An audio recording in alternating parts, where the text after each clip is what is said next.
Salut mes madrilènes, salut mes merengues, salut mes galactiques, j'espère que vous allez tous très bien. Bon, après cette nouvelle défaite samedi à domicile face à une équipe de Valence qui joue le maintien, honnêtement, je pensais que la Liga était terminée.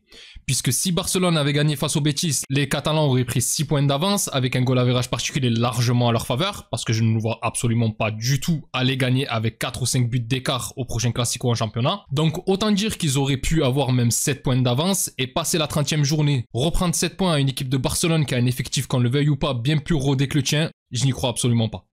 Alors attention, je ne dis pas que ce week-end n'a pas eu d'incidence, parce que c'est encore plus rageant de te dire que tu as perdu à un moment où tu aurais pu revenir à un seul point de la première place, et que je suis désolé, mais avec tout le respect que j'ai, en plus face à Valence, qui je répète joue le maintien cette année, qui galère à l'extérieur, qui n'a pas gagné un seul match en déplacement, tandis que toi tu es la meilleure équipe à domicile cette saison, c'est vraiment une très grande faute professionnelle. Bref, on a assez parlé de ce week-end, là on va se reconcentrer sur le match qui nous intéresse, celui de demain soir.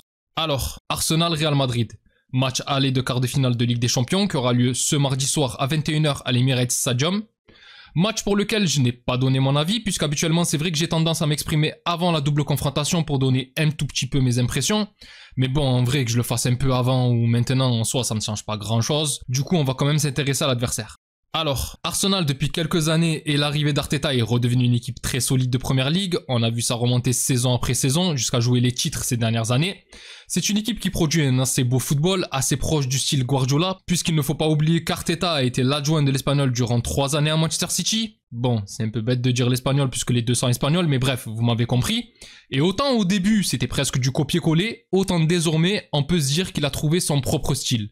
Il sait faire jouer son équipe en transition quand il faut le faire, il sait quand il faut se placer bloc bas, etc. Il n'est pas dans cette recherche d'esthétisme et de possession de balle envers et contre tout comme Guardiola. Même si, pour le coup, cette année, c'est un tout petit peu moins bien que l'année dernière où c'était incroyable et où ils ont échoué à être champions avec 89 points, c'est quand même un truc de fou. Mais bon, City jusqu'à il y a à peine un an, c'était un rouleau compresseur, donc bon, ça peut se comprendre aussi. Cette année, il a dû faire avec l'absence de certains joueurs importants comme Saka et ça a pu jouer sur les prestations et l'écart qu'il y a avec Liverpool. Puisqu'au moment de cette vidéo, Arsenal est deuxième de première ligue à 11 points derrière les Reds avec un bilan de 17 victoires, mais surtout 11 nuls. Et bon, 3 défaites en 31 rencontres, mais 11 nuls quand tu veux jouer le titre, c'est beaucoup trop. Arsenal a laissé passer beaucoup trop de points et ça explique pour moi le si grand écart que tu as avec la première place. D'ailleurs, ce week-end, c'est encore le cas puisqu'ils sortent d'un match nul face à Everton, un partout, et c'est vrai qu'à mon avis, ils ont dû comprendre que le championnat était finito. A contrario, en Ligue des Champions, tout est encore jouable et l'équipe est redoutable. Ils ont fini 3ème du classement général lors de la phase de mini-championnat avec 6 victoires, 1 nul et une seule défaite. Ils ont commencé par un nul face à l'Atalanta et pour les avoir joués, il faut se rappeler que les Italiens à ce moment-là, c'était loin d'être facile de les tenir. Après ça, ils ont écrasé le PSG 2-0 dans le score, et c'était encore pire dans le jeu. Après, ils ont battu le Shakhtar, bon ça c'est anecdotique. Ils ont perdu face à l'Inter 1-0, et c'est leur seule défaite. Et encore, les Anglais avaient dominé les Milanais, ils avaient juste pas eu la finition. Et après ça, par contre, Arsenal n'a fait que gagner. Puisqu'ils ont écrasé le Sporting 5-1, Monaco 3-0, pareil pour le Dynamo Zagreb, et pareil victoire 2-1 sur le terrain de Girona. En 8ème de finale, pendant que nous on crachait nos tripes face à l'Atlético, eux ils étaient déjà presque qualifiés dès la mi-temps du match aller, puisqu'ils ont gagné 7-1 sur le terrain du PSV, et du coup le match retour il était là juste pour la forme, puisqu'avec 6 buts d'écart, à moins d'un séisme, les Gunners s'étaient déjà qualifiés. Et sur tous ces résultats, vous avez dû remarquer un truc, c'est qu'Arsenal à domicile cette année en Ligue des Champions n'a pas perdu une seule rencontre.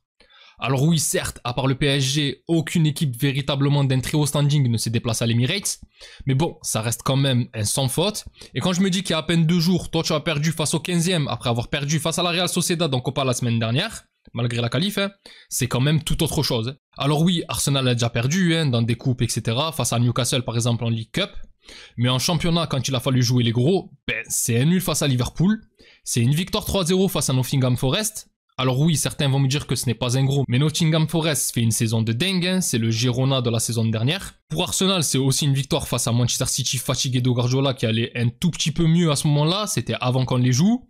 C'est une victoire face à Chelsea, bref, à domicile, Arsenal fait le boulot. Et quand toi, de ton côté, tu n'as réellement aucune régularité dans tes résultats, et encore pire dans le jeu, c'est pas rassurant.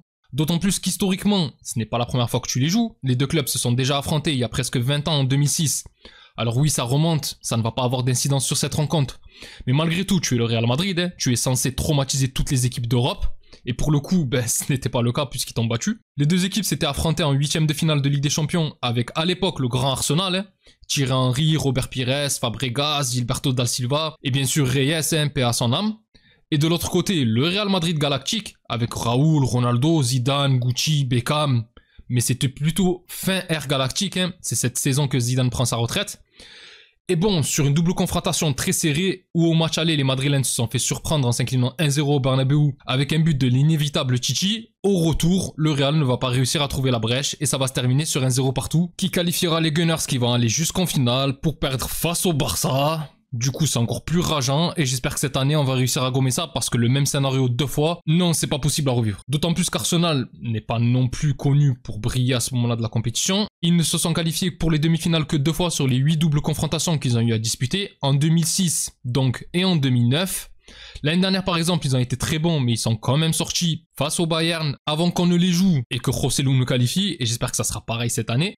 Même si, pour en revenir sur la compo probable, on va avoir beaucoup de mal demain, et ça je le sais. L'un de tes meilleurs joueurs à l'heure actuelle est suspendu pour le match aller, je parle bien entendu de Tchouaméni, et vu le niveau de ton milieu de terrain actuellement, sans Ceballos et sans le français, ça risque d'être très compliqué.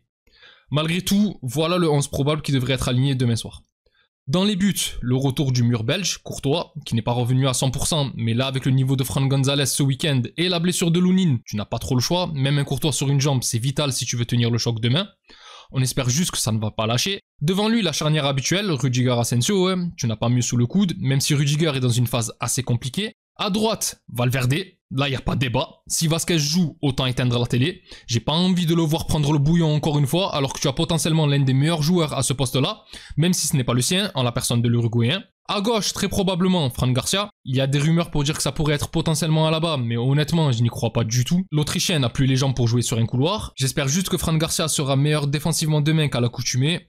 Au milieu de terrain, avec l'absence de Tchouaméni, on va sûrement avoir un milieu Camavinga, Modric, Bellingham. Le français est hyper irrégulier en ce moment, mais avec le soutien de Modric et de Bellingham qui se tuent à courir partout, ça peut potentiellement le faire. Et si Camavinga reprend de la confiance, franchement, moi j'aime beaucoup ce joueur.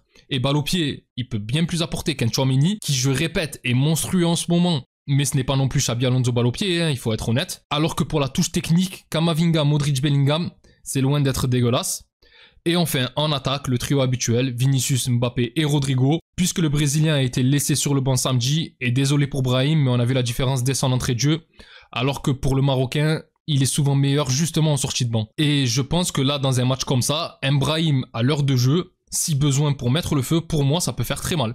Pour la partie prono, bon, comme à chaque fois en match aller de Ligue des Champions et surtout à l'extérieur, il ne faut surtout pas perdre, tu peux faire un nul, même si ça ne nous a pas réussi contre eux il y a 20 ans. Maintenant, vu les trous béants qu'on a et la force d'attaque d'Arsenal, ça ne sera pas dans les mêmes circonstances. Je vois un match beaucoup plus ouvert et je pense qu'en transition, les 4 de devant peuvent leur faire très très mal. Du coup, je vois un match qui se rapprochera plus de celui face à Manchester que celui face à l'Atlético. Il n'y a pas de Cholo là pour fermer le jeu.